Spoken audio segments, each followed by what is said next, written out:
What's up, guys? Thanks so much for clicking on the video. My name is Leah, and let's get a little spicy because we have a lot, and I mean a lot, to talk about as it pertains to Real Housewives of Salt Lake City.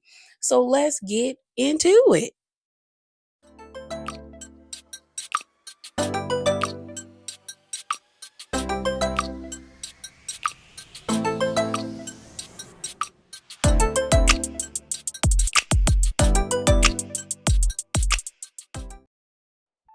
All right, y'all. So, like I said, we got a lot to get into. So, let's get into it. So, the first thing I want to talk about is Heather being on Watch What Happens Live. So, Heather was on Watch What Happens Live after episode 9. Episode 9 was the episode where the women were on the yacht trip and they were coming back to Salt Lake. And that whole situation went down between Meredith and Brittany on the plane. She was paired with the Ricky Lake. And I was kind of gagged, even though when I was looking up pictures and things of that nature, it seems as though Ricky Lake has been on Watch What Happens Live before. I just never paid attention to it. But I was surprised to see her. Like, when I think about people who are legends in the daytime television field, she is one of the people that I think of. Okay. So I was just like, oh, wow, look at Miss Ricky Lake. She actually looks really good, though. The lady looked good. All right. So, the first clip I want to play for you guys is Heather actually talking about the situation with Brittany and Meredith. And she said this. It says, I don't think it was Air Marshal zip tie behavior, but I also think that celebrity played a part in it. Heather Gay on Meredith Marks' behavior on the plane, hashtag RHOSLC, hashtag Watch What Happens Live. So, let me pull that clip up for you guys. What was your take? I want to start with how the show ended with Mary's sit down with Meredith. What was your take on Meredith? She was pretty dogmatic that she really only talked about Brittany for 15 minutes on the flight and watched 2 movies. What's your take on seeing that? I mean, watching Mary, Mary is kind of cuts through the BS pretty quickly. You know? And Meredith came in so sing-song, and Mary was just like, 15 minutes, 30 minutes? It was more than that. And I just loved watching that interaction of those two friends, like, try to, like, break down what really happened on that plane. And so what do you say to Meredith's defense that if it was as bad as described, air marshals would have come? You know, the truth is, like, we were 9/10 of that first class cabin, and it was all housewives and production, and it was like kind of a celebrity's no-touch zone. You know what I mean? Like, they were used to our crazy behavior. We came in loud, we stayed loud, and I think that it just kind of, I don't think that it was Air Marshal zip-tied behavior, but I also think that celebrity played a part in it. So here's the thing.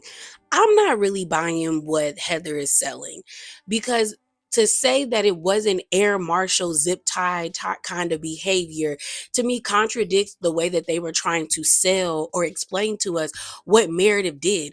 Y'all said that Meredith was grabbing on Brittany's hair, that she was shaking the back of her chair very aggressively, that she spilt wine on her, that she was yelling so much so that passengers that were not a part of first class were complaining.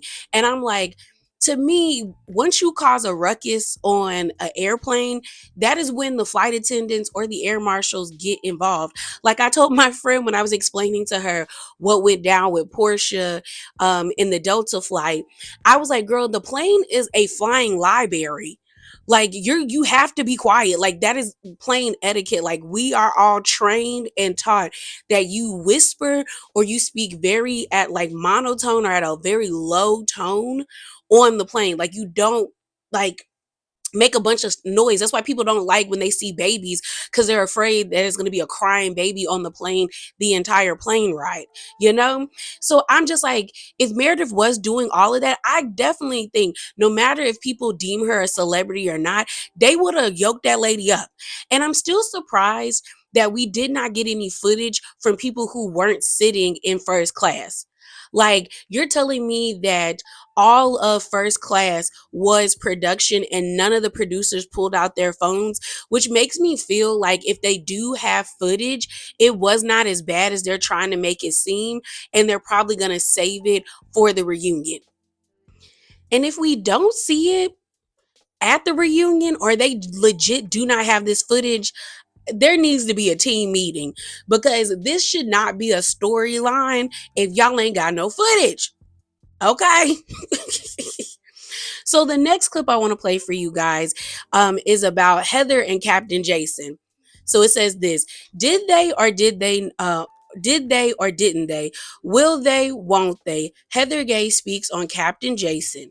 So let me pull that up for you guys. Jason was on the show last night. He said maybe nothing happened between the two of you. Maybe nothing happened? Yes. Well, that's fine. If that's how he defines nothing, that's fine. Okay, all right, okay. To all the ladies that Jason dates. I'm just kidding. Okay, let me follow up on the Jason thing. Well, what did happen then? Yeah, what did happen? Well, nothing. Nothing. I love him. We had so much fun in Australia, and it's like a weird kinship when you're in a different, I mean, it's his country. It was a different country for me, and we're doing press, and we're hanging out every day. It's his land. Right. You know, and he was my guide in many ways. So before I give my thoughts about this, I do want to play the clip of Captain Jason and Daisy being on Watch What Happens Live the night before Ricky Lake and Heather. So this was posted by Bravo Snarkside. Shout out to them. And it says this: Captain Jason Chambers politely denies ever hooking up with Heather Gay, as she claimed on the show. In the graphic that they made, they also attached a screenshot of the People magazine article that talked about Heather speaking on this. And it says this: RHOSLC's Heather Gay admits to a history with below deck Captain Jason Chambers in a drunken confession. We've effed around before. There's nothing there, the reality star said during the Tuesday, October the 28th episode of RHOSLC. So let me pull that up for y'all. Jason, number one question: how did you feel when you heard Heather on the show say that the two of you had knocked knees? Knock knees. Well, we hung out in Sydney, as you know. We were down there for Bravo. So, well, you've been to Sydney before for the Mardi Gras.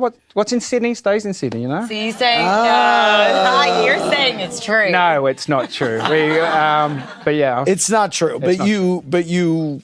what a friendship! Beautiful people, so funny, and Yes. had such a good time hanging out with them. Yes. And I'm glad that the friendship built so the point that they wanted to come on the boat for a charter. So.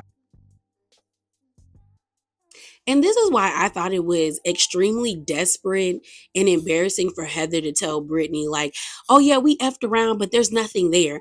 And I stand by what I said in my review about that situation. One, Heather was trying to flex on Brittany because I do believe Heather probably feels like Brittany is prettier than her. And it's like, she wanted to let her know, like, yeah, girl, I had him first, because that's what that comment gave me. Number two, Heather wanted us to know that she messed around with a guy that a lot of people, the audience, think is attractive. And in return, that makes her feel good about herself, that somebody that everyone else thinks is attractive thought she was attractive enough to sleep with. Like that, the way Heather kissed, like, kissed and told, or kiss and tell, or however you say the statement or the euphemism, it made her look bad. It's one thing to be hanging out with your friends and y'all are at like a restaurant or at somebody's house and the drinks are flowing, everybody's eating good, and we're just all talking about like crazy, like sexual experiences that we've all had. But that's private, and that's with friends. And normally the person is not at their job while you're talking about this.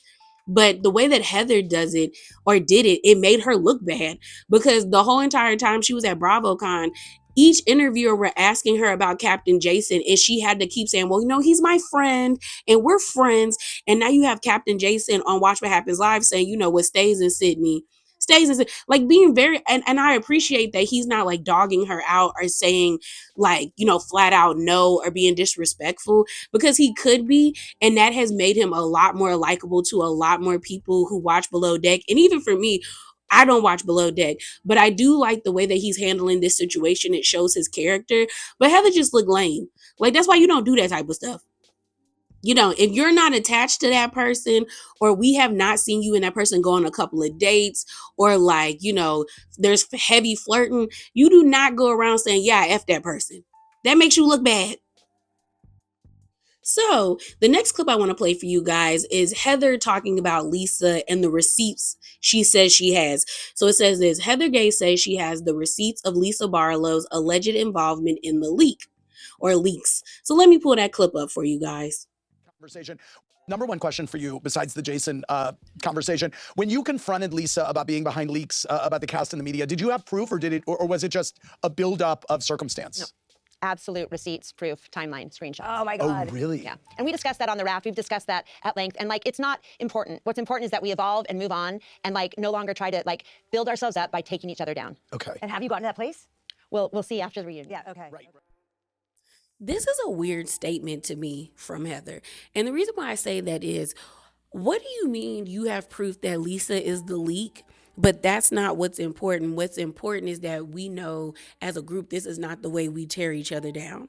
That to me makes me feel like either one, what Heather has is not like damning enough against Lisa, but it's like circumstantial evidence, or she's lying completely and she has nothing against Lisa. Because I'm like, where's the same energy you have for Monica, reality Von Tees? And if you've been on my page, y'all know I do not like Monica. But I'm like, if Lisa is actually doing what Heather is saying, then she should have the same energy that she had for Monica. Like, she should be a bulldog with this information, but she's not. And that makes me feel like she is lying, or what she has isn't strong. So the next clip I want to play for you guys is captioned like this, where Heather Gay was coming from with her confrontation. Pretty much, Andy asked Heather, how does she feel about Lisa saying, "You're not my God, Heather. You're not the judge of like what I do." So let me play that clip for you guys. Lisa saying in her confessional regarding you, you're not my God, you're not my judge. Who the F do you think you are? I mean, I get it. I'm not her God. I'm not her judge. I just thought it was ridiculous that she was not listening to what Brittany had to say about her role in it. I was trying to say, listen, Brittany told me this. I witnessed this, and you are in denial. What was your reaction to the episode? I mean, I'm just Team Heather. I'm Team Right. Heather. Like, I'm Okay, sorry. right. I think some of these women are super delusional. I don't know if there's like pills involved or what, but like, I'm coming from my own experience. I mean, I just think Meredith. No, there's definitely something went on there, and I'm Team Heather. I don't think Heather really cares about what happened between Meredith and Brittany. I think this is just another thing that they can use against Lisa and Meredith now, because I do think Heather is upset that Meredith did not join in on the gang up of Lisa when they were on that yacht.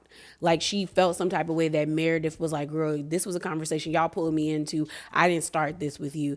Because it is kind of weird to me that Brittany was not invited to church on episode 10 and no one batted an eye. But Whitney and Heather were irritated and annoyed that Lisa and Meredith were at church. Like, it's getting weird. It is getting weird. So the last clip I want to play for you guys is Andy asking Heather, what did she think about the conversation that Whitney and Bronwyn had about potentially being in an open marriage or wanting to explore new things with their partners, all right? So let me pull that clip up for you guys.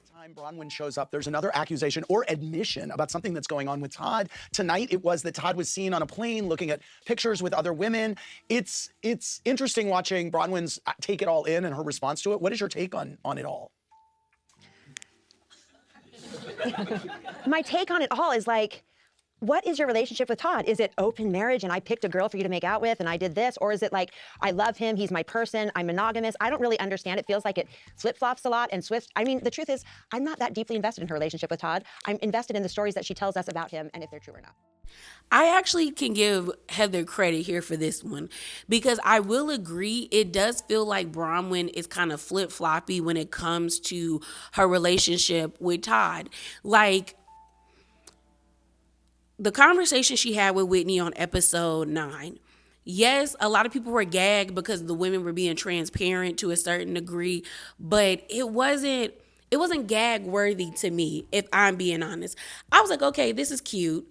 Like, kudos to y'all for actually talking and being real about your relationships with these older men. But then when on episode 10, when she actually speaks to Todd, she didn't have as much confidence as she had with Whitney. Like, it just felt like a teenager talking to their father, asking for the keys for the weekend. Like, she was just like speaking in that baby voice she does all the time with Todd, where it's very airy, kind of reminds me of like Marilyn Monroe. And he wasn't really impressed with what she was saying. And like somebody said on Twitter, Bronwyn is not moving like a woman that doesn't have a prenup, because she told us last season she didn't have a prenup. And now it just feels like maybe he was lying about that. Or maybe Todd don't got the money you say he got, and you're just addicted to the lifestyle. I don't know. But hopefully, if Bronwyn really doesn't want to be with this man, she gets the courage enough after this season or next season to move on with her life. But then again, we'll talk about that in the BravoCon section. I don't know if she ever gonna leave that man. So, before we get into the BravoCon of it all, let's talk about some of the things I saw on social media before my timeline got flooded with BravoCon stuff. So first up, they dropped the trailer or the mid-season trailer for Real Housewives of Salt Lake City, and this was posted by Bravo TV, and it says this: from Utah to Greece, this drama will go the distance. See what's still to come on this season of Real Housewives of Salt Lake City. Hashtag RHOSLC. So I'm excited. It seems like we have a lot more that's going to happen for Salt Lake City. It also seems as though they shift the target. Like Lisa still is the main objective, but I think now that Meredith and Brittany got into it, now Meredith is the target for the later half of the season. I am very curious to know why all of them were crying on their Greece trip. Like, I want to know what kicked that off. Like, is it going to be the same thing that happened last season when they were all reading horrible text messages about each other? Or what? I just want to know what happened, because you got Meredith saying like she's afraid to share. You have Mary saying like, if we don't like each other, what's the point of us being around each other? And then you have Bronwyn saying, but we have to share this. So I really want to know like what causes all of that, all that emotion. Okay. Continuing on with trailers. So on the 12th of November, TMZ posted a trailer of this TLC documentary that is going to be released in January of Mary. So it says this: exclusive, RHOSLC star Mary Cosby and the church she runs with her husband Robert Cosby Sr. are being accused of being a full-blown cult, according to a bombshell new TLC doc.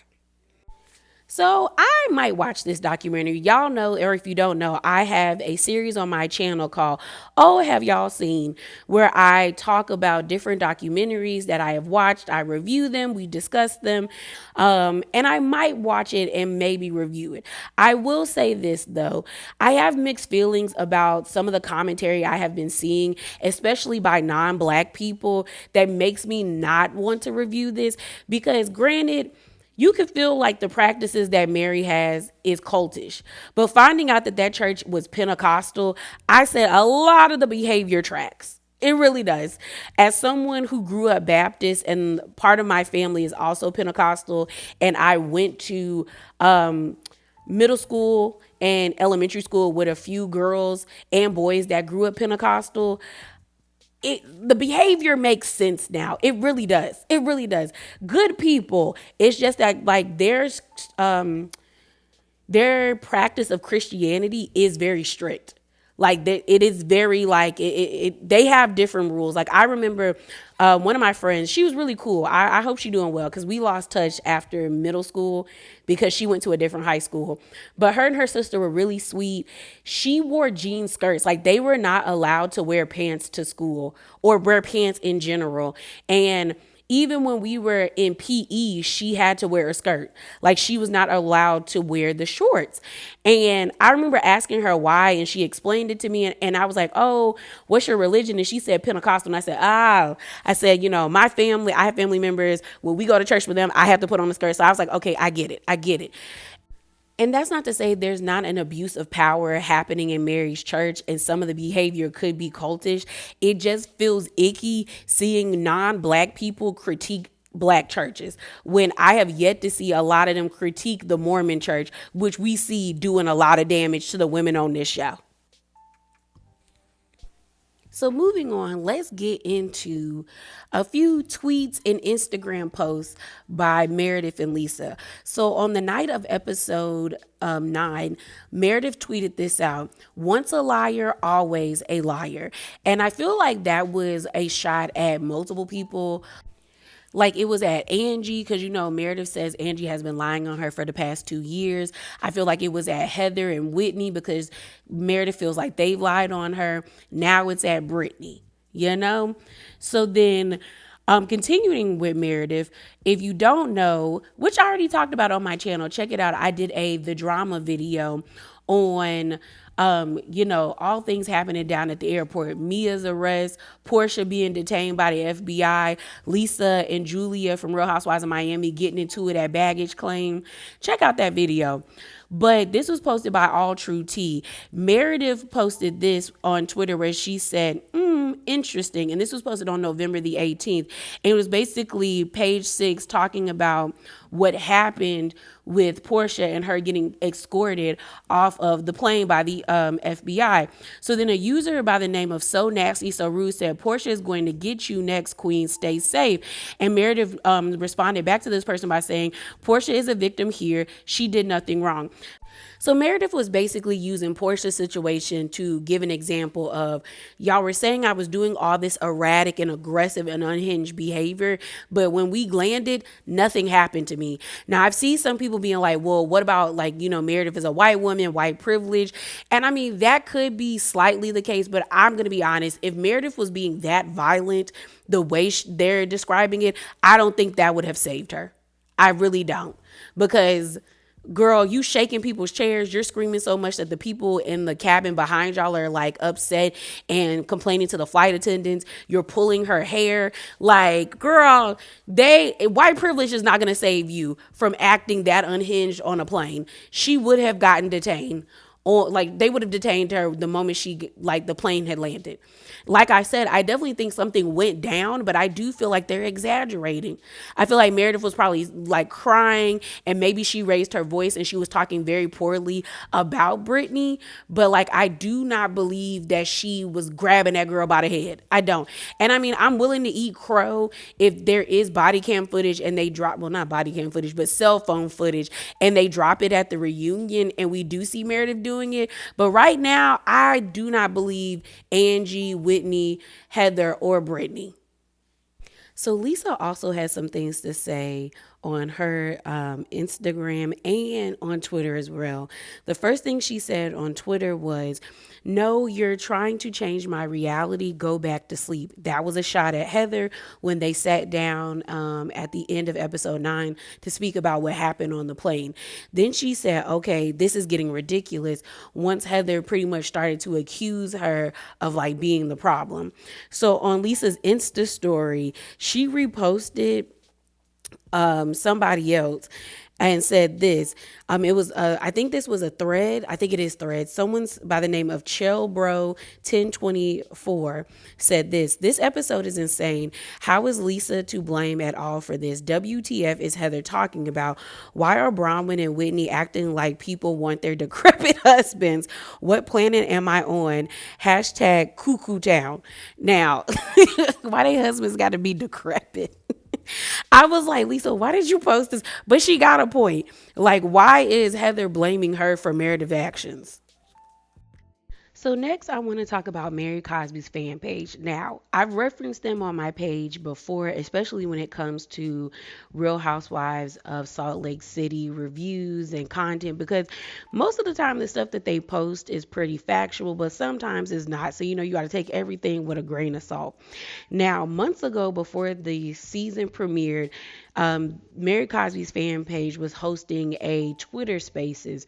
Well, a fellow Reddit user and a follower of them decided to detail what they spoke about in the Reddit thread as it pertains to what supposedly, allegedly happened on the flight. And I wanted to read it for you guys, giving you a different perspective. So let's get into that. A follower sent this to me from Reddit, where someone took spark notes from my spaces explaining what happened on the flight back from Barbados months ago. MCFP, which is Mary Cosby fan page, vindicated. So it says, more tea. Meredith's explosive outburst happened on the flight home from Barbados. The ladies have also been coming for her marriage. And it says, I went back to Mary Cosby's fan page on Twitter and listened to the whole spaces conversation. conversation, some more tea was revealed. It says Meredith's explosive outburst happened in the air.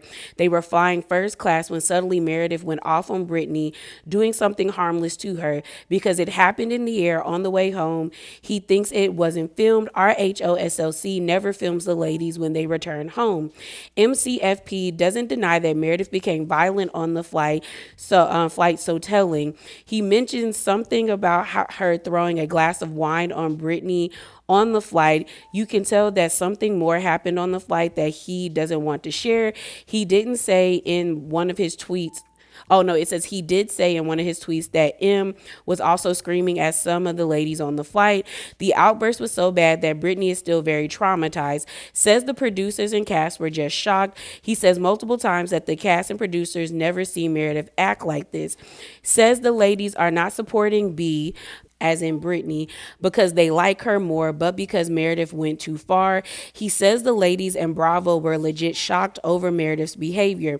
He also shares that the ladies have been coming hard for Meredith regarding the cheating rumors in her marriage with receipts. He kind of confirmed that Page Six and People magazine are Bravo's mouthpieces. He doesn't deny or confirm anything when is asked about Meredith's alleged drug use. He just laughs and talks around it.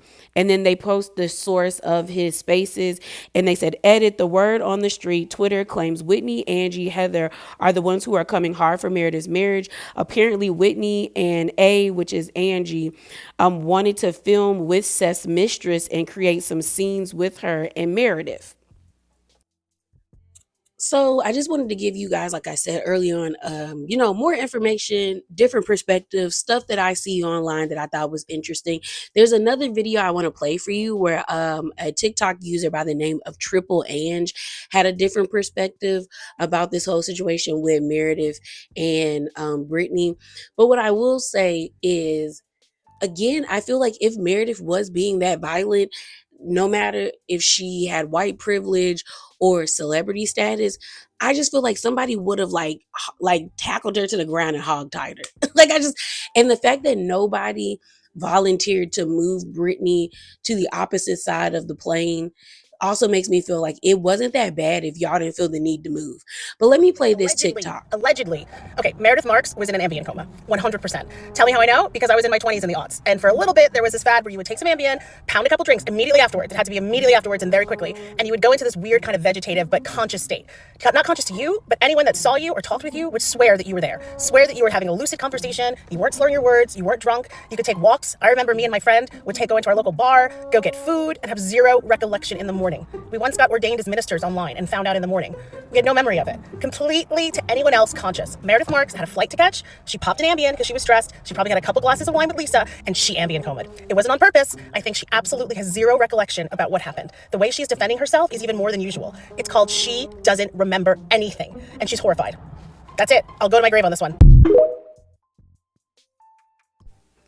So I thought this was really interesting because I didn't think about this actually being the case. I didn't think about this actually being a possibility of Meredith taking her pills, drinking, and really not remembering anything. But I was like, okay, this actually could be plausible. But I still go back to if she was being that violent, because the way in which they're describing Meredith's behavior is very violent.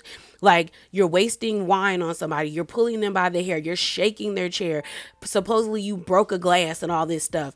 Like, I still feel like somebody would have tackled her. You got all of production in there and they did nothing. That's a problem. But the last thing I want to show you guys as it pertains to Meredith and the plane and all of that stuff is a clip from the after show. Was posted by Housewives Hubs, and it is a clip of the after show that I'm going to play for you guys, and it says this: #RHOSOC after show. Lisa Barlow makes it clear that she's team Meredith in her feud with Brittany, even telling Brittany outright that she chooses Meredith. Bronwyn says that she was team Meredith too, but that seems to only apply to the dinner when Brittany brought up Seth and his alleged mistress. I don't think Bronwyn supports Meredith taunting Brittany on the plane. Mary says the rest of the women leaned more towards Brittany, and Brittany is grateful for most of them on her side of history in her fight with Meredith. go at it throughout the whole entire trip. So what's your take on this? Do they just push each other's buttons? I think that Brittany and Meredith are polar opposites in every way, shape, and form, and I think that they're just two people that will never get along. And I say one thing that is meant to be in kindness. Oh, don't. And you, Here comes the liar, brother. She has a lot of hatred towards me, and I don't have hatred towards her because you actually have to care enough about someone to hate them, and I'm just not that interested. I think they just have a little friction there, and I think that Meredith is just very agitated by anything Brittany does, and that's unfortunately the entire time that we are spending time together. I feel like in the beginning, Meredith was really nice to, like, they did get along, so I don't know where that switched. I think after she was recording us. But we've forgiven each other for a lot of things, so I don't know why Meredith hasn't forgiven her. No, I'm Team Meredith on this. It's wrong. It's gross. It was bad taste. And like Meredith made some great points. I mean, Meredith was fighting all of her battles at that table. I'm 100% Team Meredith. I was very pro Meredith. You see me many times kind of saying to Brittany, stop it. I think there's something fundamental about the two of them that they just don't get along. They just are oil and water. And Brittany doesn't leave something, she doesn't know when to leave well enough alone, no. After the Canowin trip, talk a little bit about coming back to Salt Lake City and sort of the status of the group. Lisa immediately took Meredith's side. I gave her a hard line in the sand. I said, look, if you are condoning and endorsing and co-signing on Meredith's behavior right now, and especially Meredith's behavior toward me, then you and I are gonna have a problem. I mean, duh, we're gonna have a problem. And she goes, well, then I choose Meredith. They want to hold me responsible for Meredith's alleged actions. If Brittany's upset, I feel horrible for her being upset. Can she take responsibility for anything? So it feels like you're saying she deserved it. She was the only one on that side of history. So it became the Lisa and Meredith show, and then the rest of us. Would you be willing to be like, Brittany, the situation was bad, and I apologize? Is that what you think I should do? For your wellness, I think it'd be healthy. Am I sorry that her feelings were hurt, that I chose the wrong place? Yes, I am.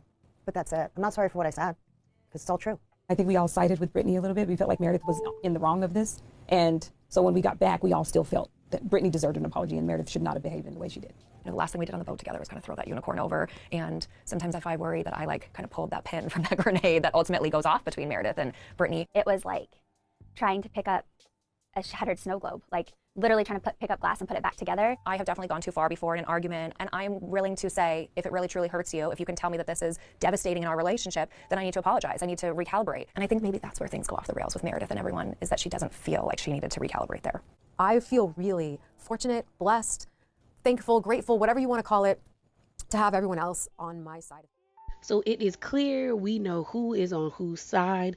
I wonder if the fractions will be just as strong at the reunion, or will some people start to falter? I have a feeling that some will falter, but we'll just have to wait and see. So let's move on to our next topic.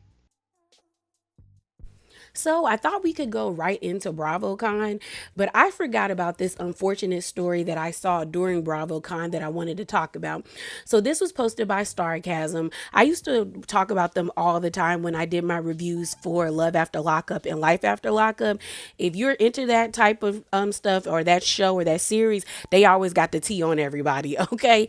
But this was posted during BravoCon, and it says this: Hashtag RHOSLC exclusive.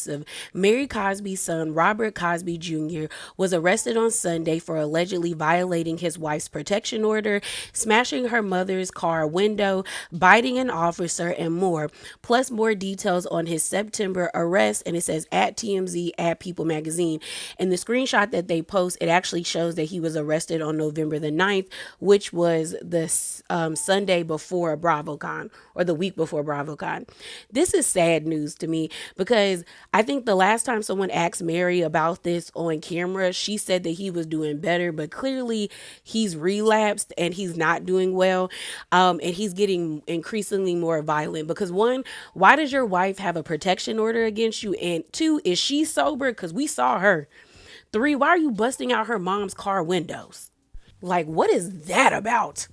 And four, why are you, as a black man, biting a police officer in the state of Utah? Like, they won't take you out without thinking about it, without batting an eye, sir.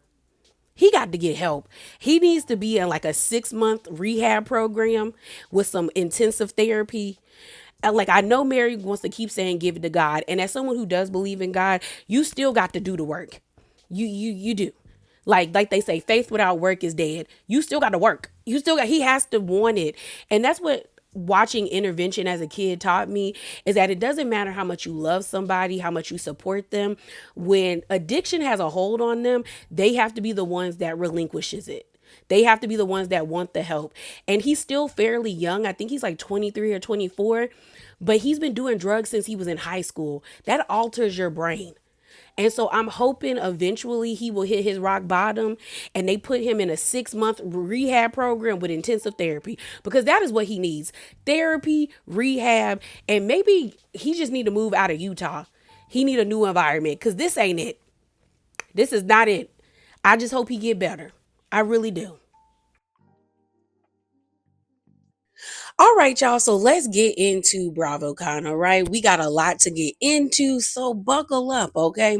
So, first up, if you're somebody that enjoyed the first season of Love Hotel that starred Giselle Bryant, Ashley Darby, Luann from Real Housewives of New York, and Shannon from Real Housewives of Orange County, then you'll probably be excited about this news, because season 2 is coming and the contestants are going to be Portia Williams, Sonia Morgan, and Miss Heather Gay. Now, I'm going to be honest, I couldn't do season 1 of Love Hotel. I couldn't do it.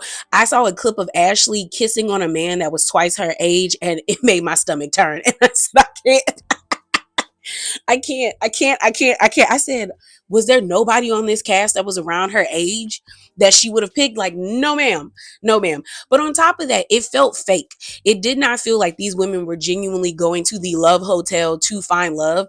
It just felt like they needed a paycheck. And I feel as though if they would have picked women who we know I'm a little bit desperate for it, or they're like Luann, a good time girl, a hot girl, a city girl, then I feel as though the show would have been more well received. Like, I think if they were going to do it the first season, they should have had Luann, potentially Portia, Drew, or Cynthia from Real Housewives of Atlanta, one of those 3 women. Then I would have added Adriana, maybe Kiki from Real Housewives of Miami, because we know how they get down. And then Orange County, Shannon don't. I don't think, because we didn't get a Shannon freak out moment. So I don't know. But you know who I would replace Shannon with? Sutton. Sutton for Real Housewives of Beverly Hills would have been a Kiki, because she would have been awkward as hell. But yeah, I just feel like the first season's cast was not good enough. I wonder if this one is going to be, because you have Portia, who can give us a moment and knows how to produce a scene. You have Sonia, who I hope they're going to be limiting the drinks. Okay. And then you have Heather, who does like to overproduce herself. So season 2, I feel like potentially will be way better than season 1. So if you are interested in that, be on the lookout. So moving on, let's talk about Monica. Okay. So there was 2 situations that went down where Monica was referenced, but I'm going to get to that later in the video. So the first one actually caused a storm online, and it was all because of Mr. Jeff Lewis. So Jeff Lewis was hosting a panel with Andy, which I think it was called Ask Andy. So he was hosting Andy, and he basically asked Andy about, like, isn't Housewives supposed to be about rich women? And now it seems like that's not the area in which you guys are like gravitating to pick women to be on the show. He then started talking about Monica Garcia and SNAP benefits, and that rubbed a lot of people the wrong way. So let me play that clip for you guys, and then I want to get into how Monica responded to Jeff Lewis. For you, it was an escape, and so rude. But then I feel like you've deviated from that. I mean, you've brought in women that maybe are not as affluent, and it felt like, I'm just curious why you deviated from that original, like Monica Garcia, for example. I think the answer... Didn't her food benefits just get frozen? It just wasn't the right fit, but I thought. By the way, one of the best seasons of Housewives going, so... It was. Receipts proof timeline. Without her, we wouldn't have had that, so... Look, we're always looking for great characters, and we're always looking for women who fit the group who we want to watch, and collectively, that's where we're at. So, like I said, the people were not happy about what Jeff Lewis said.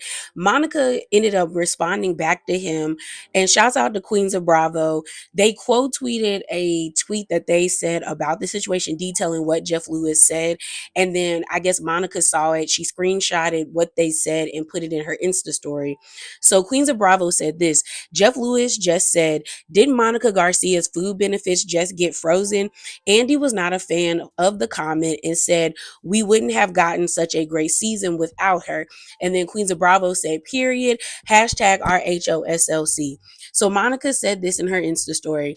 Let me be so clear. I have so much said about me that I let slide and don't care to acknowledge. But considering what so many families, single mothers or single moms, elderly, and Americans have been and are dealing with lately in relation to this situation, this is horrible. Then she said, F you at Jet Lewis.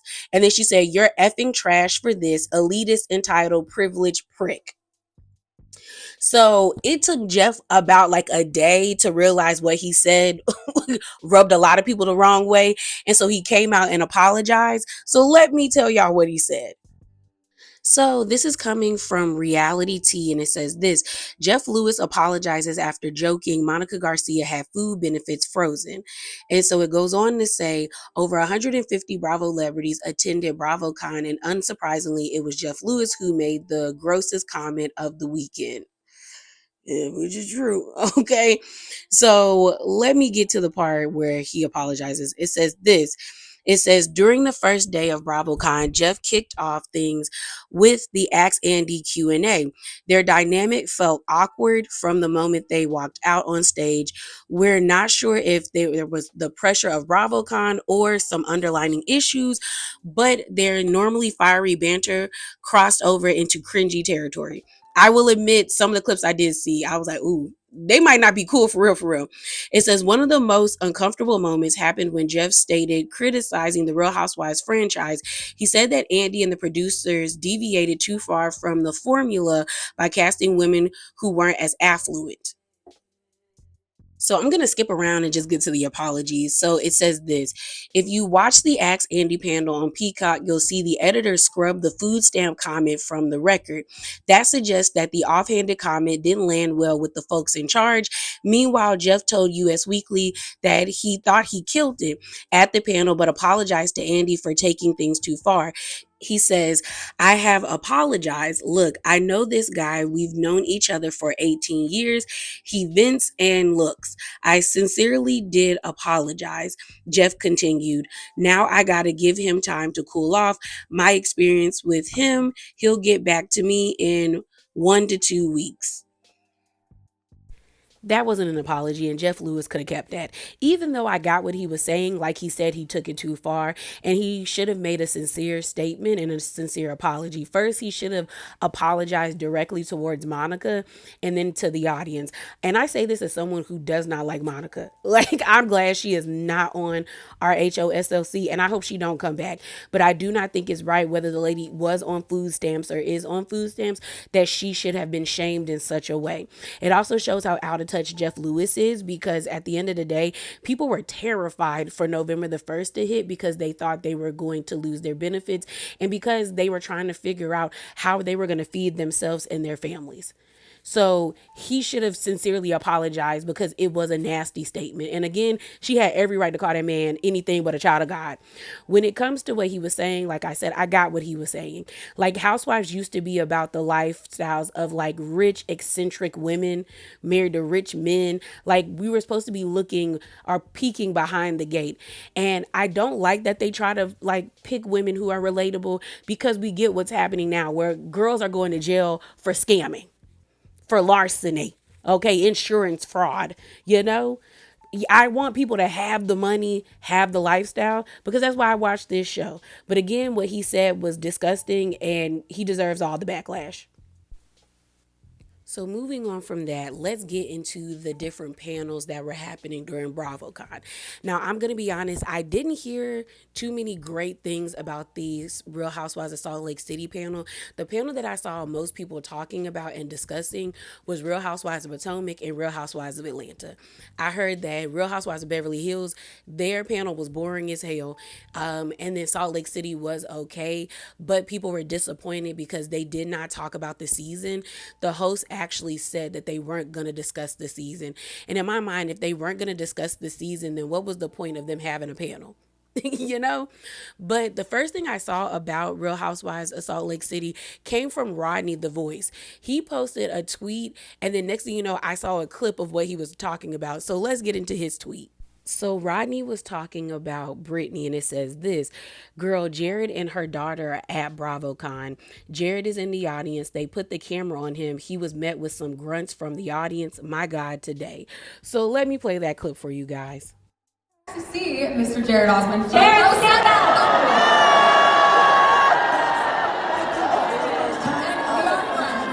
I have an announcement. We really are good friends.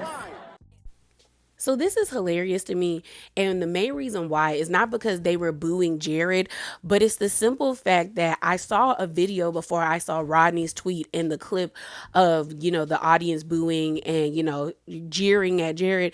It was a clip of Seth and John Barlow sitting in the audience, and the audience decided to sing happy birthday. Like, Seth decided to get everyone to sing happy birthday to John Barlow, because I'm not sure if that day was his birthday or if it was his birthday throughout the week. And it was really sweet. And in my mind, I'm like, is this the same audience that was just booing Jared?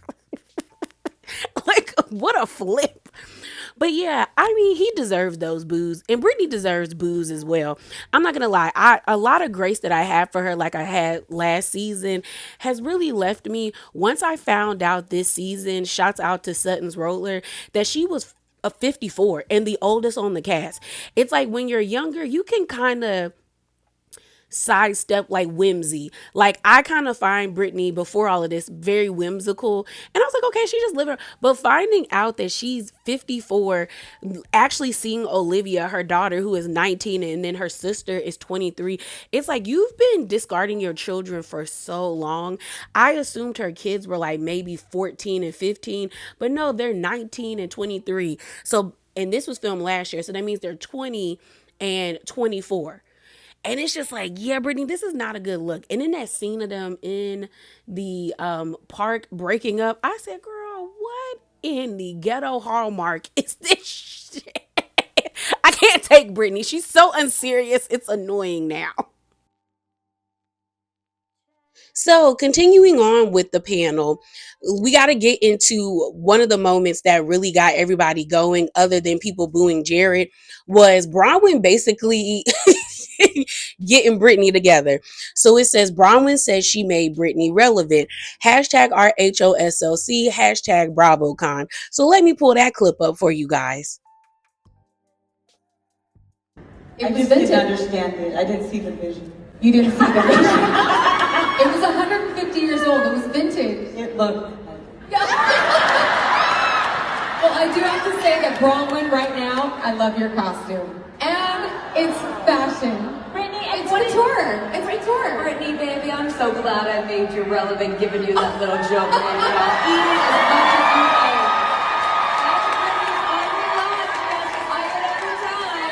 like. Every time I see Brittany, I have a new couture, but she's got the same old tired read. Bronwyn got Brittany. Bronwyn got Brittany really good. Do I think Bronwyn makes Brittany relevant? Not really. I will say that moment that they had season 5 did kind of save Brittany in a sense from becoming a background character as a friend of, but also Brittany's personality made her relevant to this show. Like, we just gonna have to call a thing a thing. But I still think it was a good dig at Brittany.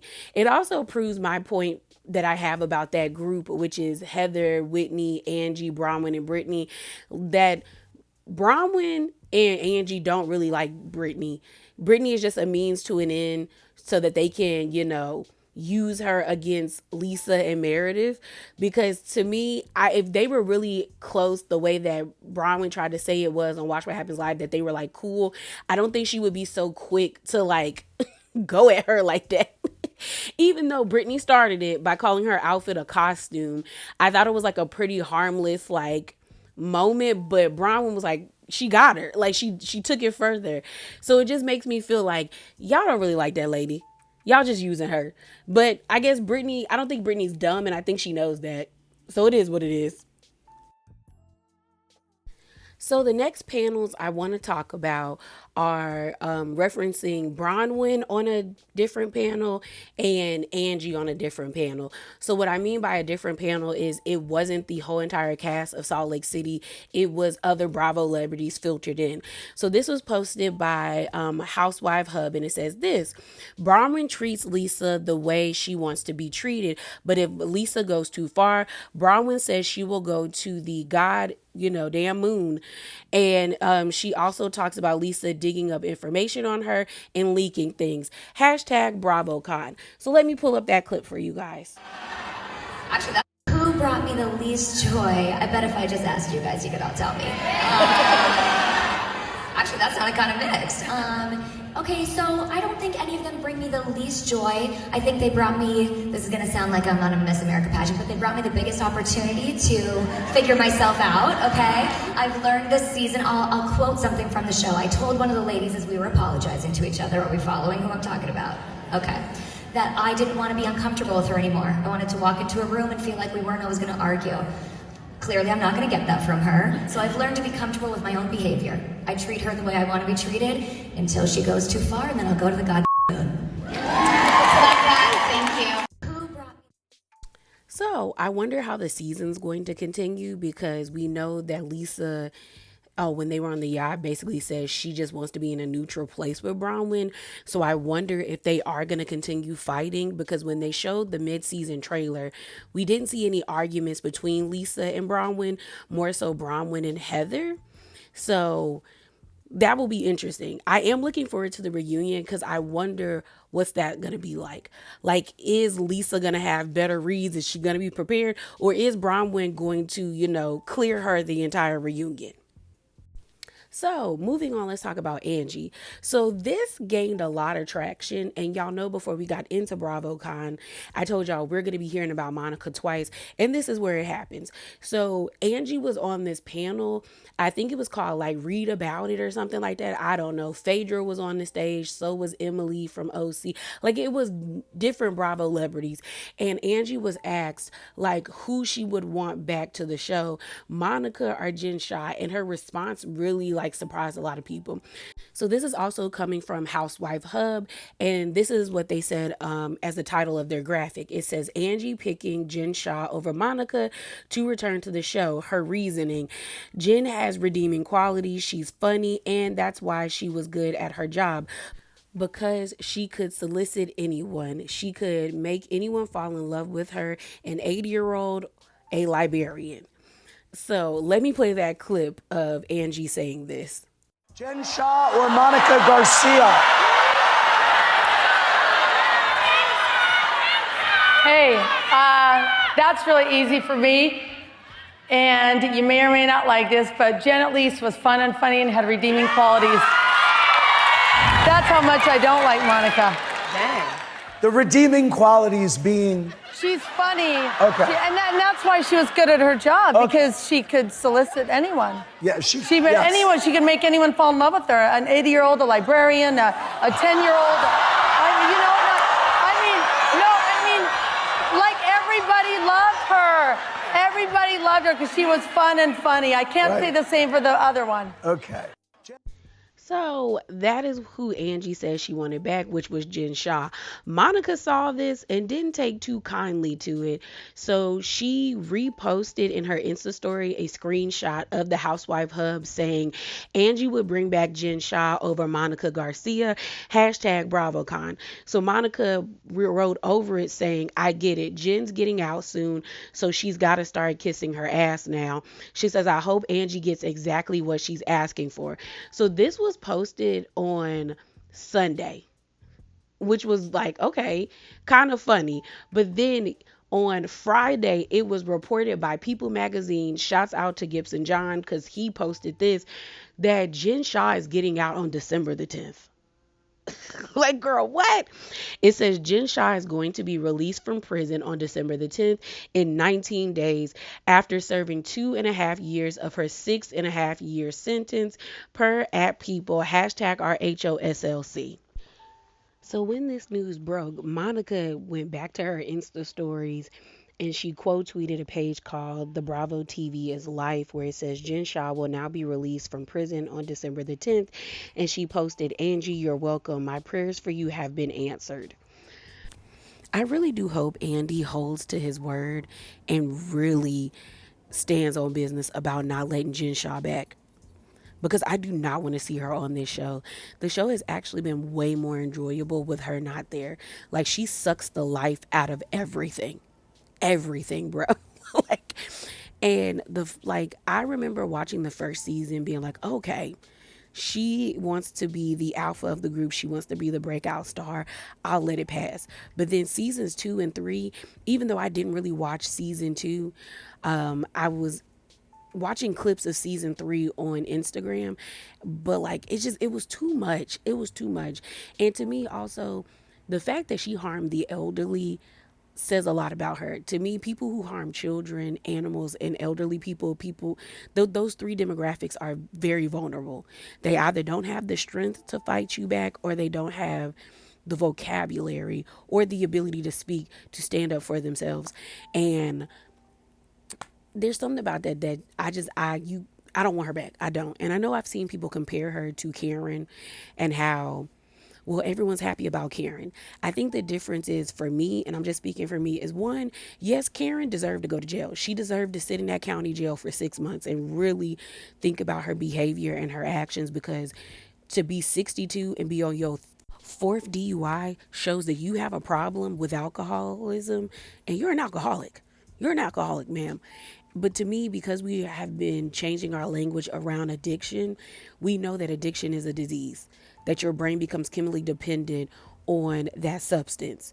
So I can somewhat give Karen, like, I won't say a pass, but I can understand her situation more, even though she put her life and other people's lives in danger, but nobody got hurt in this instance other than a tree.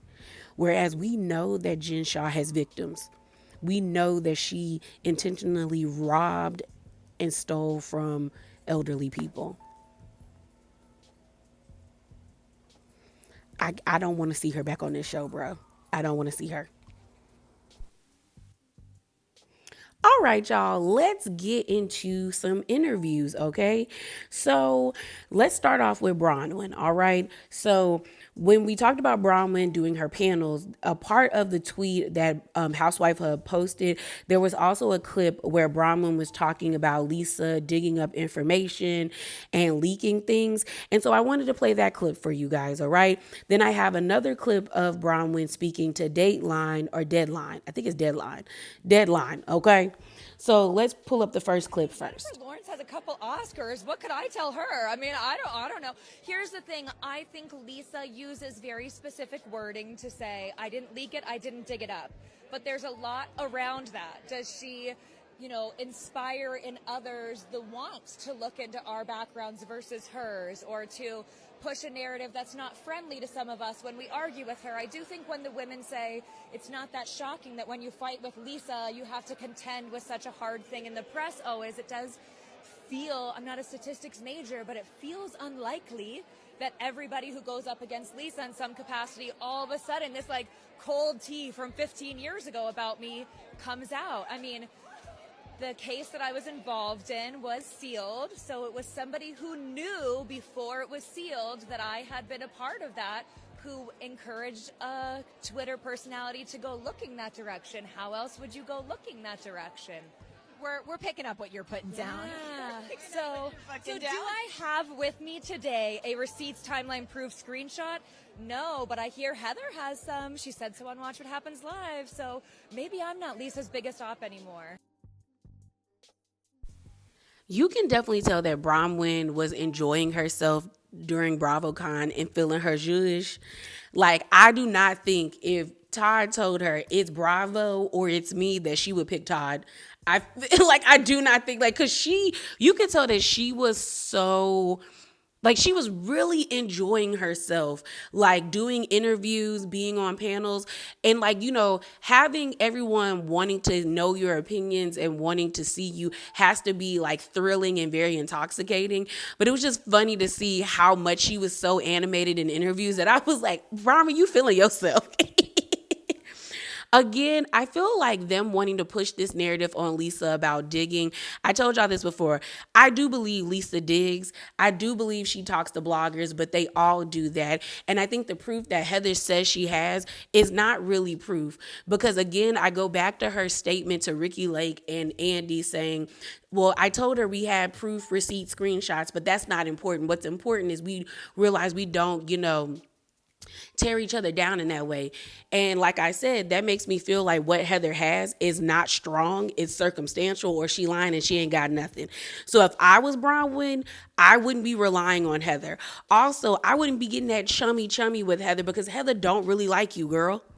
She don't. She puts up with you because right now she got beef with Lisa and you're beefing with Lisa. It's like my enemy is your enemy kind of crap, or however you say that phrase.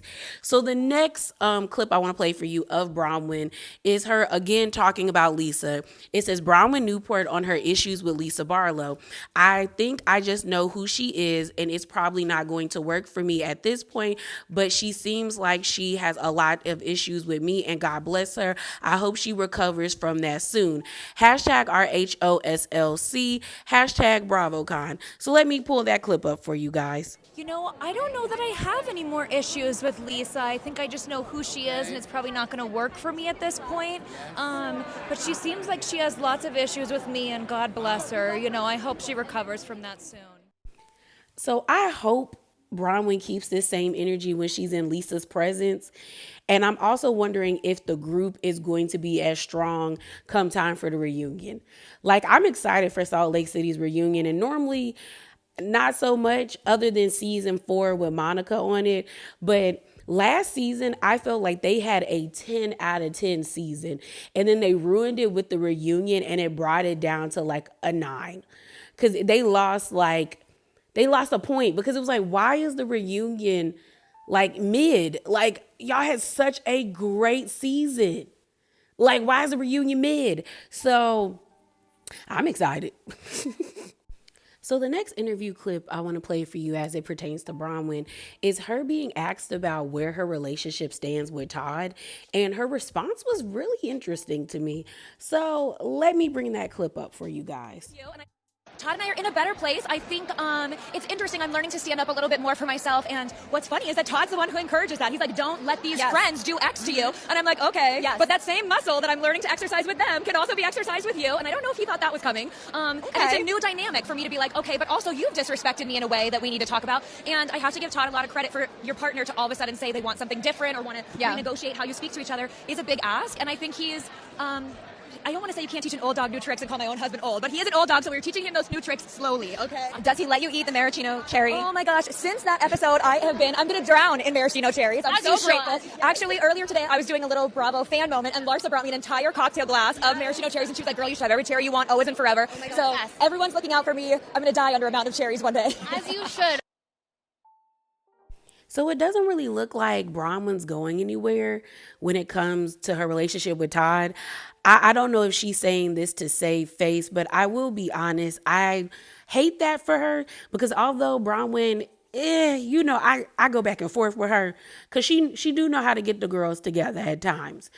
I still think she should be in a loving relationship. She should not be with someone that she feels like she has to constantly prove her value and her worth and prove that she's worthy of respect and love. And that's kind of what it feels like with her relationship with Todd. Same thing with her mother. That's why I said that she basically married her mom. Like, Todd is just a slightly nicer version of Muzzy. But hey, she's an adult, and if she wants to stay, she wants to stay. Hopefully, if she wants to leave, she gets the courage to leave. So this is the last clip that has anything to do with Bronwyn, but this was posted and it says this: Bronwyn sticks up for Angie after fans criticize her for bringing up the farting/kissing rumor about Todd on camera. We both know Lisa was telling everyone about the rumor, hoping it would come out on camera. Bronwyn says she explains that Angie apologized to her and shared why she brought the rumor up publicly.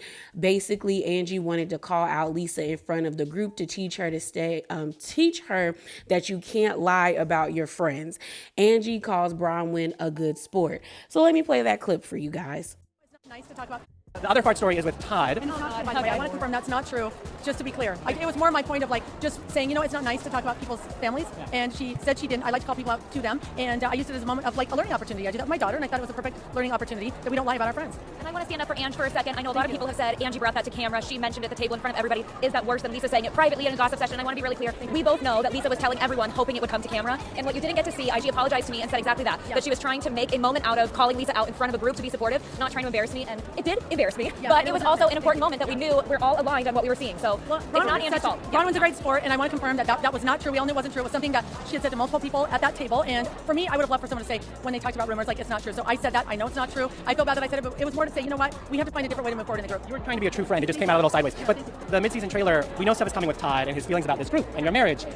What should we brace for impact for? What is the story there, Bronwyn? I have my rings on today. I've learned my lesson. I cannot show up ever to film without my rings on. I think we can go back and see. I don't wear them every day anyway. No, look, I'm very honest. When the cameras are there, whatever's happening in my life, you get. I don't hide anything from the camera. And Todd and I are really trying to figure out a dynamic where I do things and still love and respect Todd, even if he doesn't agree with all the decisions I make, like being friends with some of the women in this group. So it's a new thing for me to be so vocal with Todd. No, this is what I'm doing. And I think it's just something we both have to kind of finesse and adjust how we're going to do it. Angie was not trying to teach Lisa a lesson. Angie threw Lisa under the bus because she mad at her and she don't like her no more. And Bronwyn got embarrassed, and it is what it is because, yeah, I hate when they be trying to dress things up like they're coming from a place of morality when it's no, I was being petty and I wanted to get her back, and that's what you did, and you were successful. So let's talk about Angie. So Angie pretty much said that Lisa was going around BravoCon calling her fake. So let's get into that. Are we trying to avoid Lisa and Meredith this weekend, or where are you at? Meredith's been great. I ran into her in Seth. It was fun to see them. She's sweet. Every Bravo celebrity I've passed has said Lisa's running up to him saying how fake I am. So I'll just be avoiding her. I haven't said her name. I haven't said a word. I thought I'd be nice when I saw her, but it sounds like she's busy. Wait, Lisa's going to other Bravo celebrities saying that you're fake. Yeah, they said, oh my gosh, I met Angie. She's so sweet. I love her. And she said, oh no, she's fake. And I said, the only thing fake about me, but I am real to the core. So it's okay. Let her do her work. It's wasting energy. I could definitely see Lisa walking around BravoCon and being like, Angie's fake. I could see other Bravo celebrities running up to her and being like, oh my God, are you and Angie okay? Girl, I just met her an hour ago. She's so sweet. I hope you guys can mend your relationship. And Lisa being like, Angie's fake. So no. And Angie saying the only thing fake on her is her titties is wild, okay? So continuing on, let's talk about Mary Cosby because she got really candid about the backlash Angie has been facing from some of the fans feeling like Angie is too produced. So let me pull up that clip for you guys. How to relax and just let things be and let it flow. And just whatever's supposed to happen, let it happen. It's all entertainment. I think she overdoes it. And I see what the audience see. I see that in her, and I try and talk to her about it. I'm like, you can't produce yourself. You got to make sure that it's always real and authentic, and whatever happens supposed to happen. And I told her last night, I was talking to her on the phone. I said, when you do things, remember that it's going to come back and happen back to you. So you standing up talking about Bronwyn's husband and saying he pooted while he's making out, if you have to put yourself in that shoes. If someone said that about Sean, you'd want to murder them. You would be so livid. She's not an OG, and I think that she just has work to do, and just a matter of her listening and doing it and applying yourself and actually changing. But right. I see what everyone else sees. So I actually agree with Mary. Although I like Angie on the show, I do think Angie overproduces, and this season it's kind of a little bit more apparent. Last season, I think it was funny when she came with that huge scroll and stuff, but this season, it's it's a little bit too much. When she got into that argument with Lisa at the winery, I think had she stopped after throwing her credit cards on the table, it would have been fine. But when she brought up the Tupperware with, the Vita tequila bottle and the books in there and the toy horse that Lisa gave to Angie's daughter, it kind of took it over a notch. And it was like, okay, Angie, it won't that deep. And it's also, this is like the second time we've seen Angie throw Lisa under the bus. Like, the thing about it is with Angie is like what Mary said, you have to remember whatever you do to somebody, it will be done to you. And you have to be prepared for that. So I'm hoping that Angie course corrects, because I do think that it will be easy for Angie to become the target next season or become the villain. And I don't know if she can handle that, because right now she's kind of like Bronwyn in the sense of like really enjoying the spotlight and being a part of the show, which there's nothing wrong with that. She's on that high, but like when you have to come down, I don't know if she'll be able to handle it. And I would hate for her relationship with Mary to get messed up because she don't know how to handle it. So the next round of interviews are gonna be about Miss Lisa Barlow. Okay, so first things up, this was posted by US Weekly. It says Lisa Barlow asks which housewife is the most likely to leak stories to the press on Watch What Happens Live, and it backfires immediately when she asks the audience for help and the crowd scream you. Hashtag BravoCon. Another Lisa chant when Heather is asked who is the most likely to tell a lie. Hashtag BravoCon. So, like I said, and I'm only reading this off because it supports my theory of if somebody really had proof that Lisa was out here leaking information, I feel like they would have shown it, because Lisa is not that liked. The proof is right there. The next interview I want to do is Lisa talking to Housewife Nightcap, and she says this: "No, I don't like her." Lisa Barlow's response when asked if she and Bronwyn can get along. So let me play that clip for you guys. World where you two get along. No, I don't like her. I don't like her. Okay. I don't like her because I can't trust her. And when I grew up, my mom said, you know what's more important than love? Respect. If you don't respect someone, you can't love them. I don't respect her. I don't like her. I think she's a bad egg. Okay. Yeah. So that's not going to change. All right. So that's not going to change. No, We have I tried. BravoCon coming up. I tried. I can coexist. I can coexist. Well, at least the feelings are mutual. You know, what's interesting to me about Lisa and Bronwyn is I'm wondering what was the nail in the coffin for both of them. Because it's clear that Bronwyn don't see it for Lisa and Lisa don't see it for Bronwyn. And I'm wondering, is it just, Lisa bringing up the Todd rumors about him kissing and making out and farting for Bronwyn, or is it for Lisa bringing up the lawsuits and digging up that information and insinuating that she's cheating on her husband? Was that just it? Or did something happen later in the season that really solidified for both of them, we done with each other? Because in the mid-season trailer, you don't really see them arguing with one another. So I'm wondering what happened, because it was interesting to me that a lot of the clips that I saw come down my timeline on Twitter, as it pertains to Lisa or Bronwyn, they were always asked where they stood with each other. Or I know for Bronwyn, it was where's your relationship with Lisa and how are you and Todd? With Lisa, it was where's your relationship with Bronwyn or Heather? And what happened with Meredith on the plane? So I'm wondering what goes down between them, because the next clip I want to play for you guys is from Deadline, and it says this: Lisa Barlow on Bronwyn Newport. Why would you throw stones at my glass house when your glass house has really dirty windows? Hashtag RHOSLC, hashtag BravoCon. What we do know is that Bronwyn dug up things on me. She went back the last 15 years of my life, and to find what? Some civil dismissed court cases. So it's why would you even waste your time doing that when you're dealing with criminal allegations against you? And I think the thing that's so weird is why would you throw stones at my glass house when your glass house has really dirty windows? It's weird. But I think it's funny, instead of addressing the issue where the person that did the most digging came out on Twitter and said, it was me, this is how I found it. Same with a Reddit user. And I just think it's crazy that they would let it go on this long, that no one would say I'm sorry, that no one would try and correct it. It's a commitment to some of them wanting to get rid of me. And it's usually the ones that are so worried about being iced out that do it to us. And so I think what's happened to me and Meredith, it's like ping pong. It's either attack her or attack me. And for the bulk of the season, it's me, and it's very, very hurtful. I get what Lisa is saying. It is kind of crazy that Bronwyn wanted Lisa to be so honest and transparent about these civil lawsuits, but yet you got criminally charged back in 2021. Now, Lisa was lying about stuff being 15 years ago. Some of them civil lawsuits is very much recent, Lisa. We're going to have to call a thing and a spade a spade. But I get what she's saying. You want to know my dirty laundry, yet you have laundry that's dirtier than mine. And so, you know, the whole glass house and all of that stuff. I also hope that they're not trying to kick Meredith and Lisa out the group, because I'm like, who are y'all going to beef with?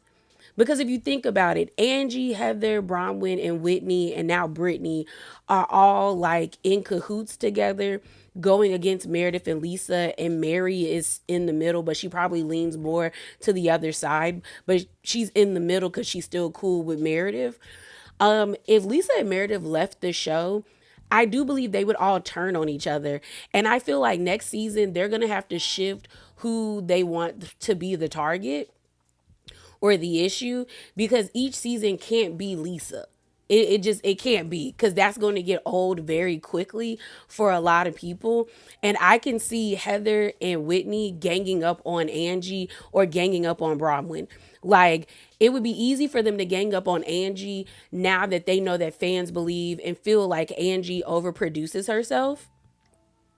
And they could say that Angie's been behaving weird and she's been moving funny and all of that stuff.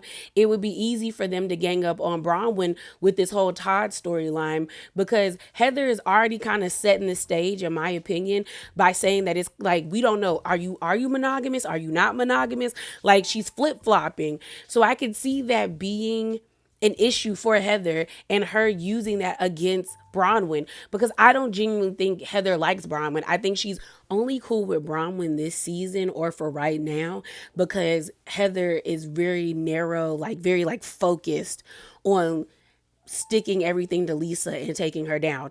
Because even at BravoCon, Heather was like, she was kind of switching up to me, because she was on the blue carpet with Lisa and Chanel Ayan. And side note, Chanel Ayan, girl, hosting the blue carpet was great. I normally find her personality to be grating, but as a host, oh, she was wonderful. What, girl, that might be your new calling. If you get tired of modeling, they need to get you to host things, because she was actually very engaging. She was funny. You could tell that she made everyone she spoke to very comfortable. Chanel did that. She really did. But this was posted. It says Lisa Barlow and Heather Gay hug at BravoCon. So let me pull that up for y'all. Yes, girl, give it. Yes, queen. Yes, Heather is looking. Show Heather how hot you are. There's no filter. Come here, girl. See, I'm the only person that can get these girls together. No, we because love we each both other. know they're not getting along, but they love me so much, and they're She hot. can't stop running her mouth. This one can run her mouth all Clip, day. clip, Run your clip. mouth. Yes. Run your mouth. Yes, yes. What happened this season? Well, I think we're still friends. I just think friends need to be honest with each other. I was honest. Stop deflecting. Deflecting. I love her, and I Okay, good. have tremendous respect for her, so I I'm going to believe always that. keep it real with her. I believe that. You guys love each other, and I love both of you. And I live in Idaho, so we are neighbors. Can We you are guys neighbors. hug for me? Because honestly, I love you guys. Oh, this is the beauty. This is the beauty of everything. It's the sisterhood. So this was kind of wild to me, because I'm like, Heather, you said this lady was dark and smarter than any. Like, I just, look, Angie and Bronwyn, y'all need to be careful. I told y'all the real villains is the cousins. Bad Weather they are the real villains, because I don't know how all of a sudden, Lisa, girl, watch your back. Watch your back. So the last clip I have of Lisa is her talking about what happened on the plane from her perspective. So let me pull that up for you guys. And then the last interview clip that we will be getting into is of Miss Meredith. I was very taken aback and upset when I actually watched the episode. It's one thing to live something and a whole different experience to watch it back with really wrong points of view. So there was a producer behind me in Meredith, and there was also a producer in seat 1A. I flew to New York last week, and I was in 1A, and I could hear everything that was happening in 5A, B, C, and D. And it was shocking to me that Angie couldn't hear anything, the producer didn't hear anything, yet they're accusing Meredith of being out of control. What happened is I had a friend that was emotional, not out of control. She was expressing her feelings to me. If you were listening, you had to try hard to listen. There was a producer behind us, and I actually got up and said, hey, you know, Meredith's really emotional and upset. I've been there. I know what she's going through. Can we just like touch base when we land? And she was like, fine. She could not hear her. I asked twice, can you hear Meredith? Like, she's upset. When I say upset, it doesn't mean angry, it doesn't mean belligerent, it means emotionally upset, where I'm holding my friend's arm saying, I love you, you're okay, I love you. And the way it was misconstrued and relayed in the most disgusting way, like it was abusive, is a problem. So this is interesting to me because in the episode, Lisa did say that Meredith was very upset and she had never seen her behave that way. But I'm also looking at Mary too, because Mary in the episode made it seem like she was co-signing what everybody was saying. But then at BravoCon, she kind of walked it back, basically saying that what they're making it seem like is not what really went down. And it's starting to feel like what went down, like something definitely went down, but it's not as bad as what people are saying. Like, I think the truth is somewhere in the middle. I definitely think Meredith did something, but like, I don't know if it's as violent as they're saying. So let's get into Meredith. So I don't have this clip, but I want to read out what Housewives Hub posted because they do a good job of breaking down what happens in the clip. So it says this, hashtag BravoCon. Meredith says she repeatedly told Brittany to leave her alone and Brittany wouldn't. She added that you can't keep poking someone and expect them not to lash out verbally. When addressing her plain behavior, Meredith insisted she's telling the truth and has always told the truth during all her years on the show. She also questions why none of the other women switched seats with Brittany on the plane if they were so concerned about her. Hashtag RHOSLC. Meredith brings up a good point. And it's a point that I've already said. Why didn't anybody agree to move seats with Brittany? Like, y'all allowed that to go on the entire plane flight and no one was like, hey, I'll move seats with Brittany. Like, Heather didn't want to move. Whitney didn't want to move. Angie didn't want to move. Nobody on production didn't suggest that. Hey, maybe we need to split these two up even further. That's weird to me. Again, I think something went down, but not as bad as what they're trying to make it seem. Also, we all know Meredith goes from 0 to 100, but we also know Brittany liked to poke at people. We've seen it. So I can see her poking at Meredith and Meredith unraveling. Okay.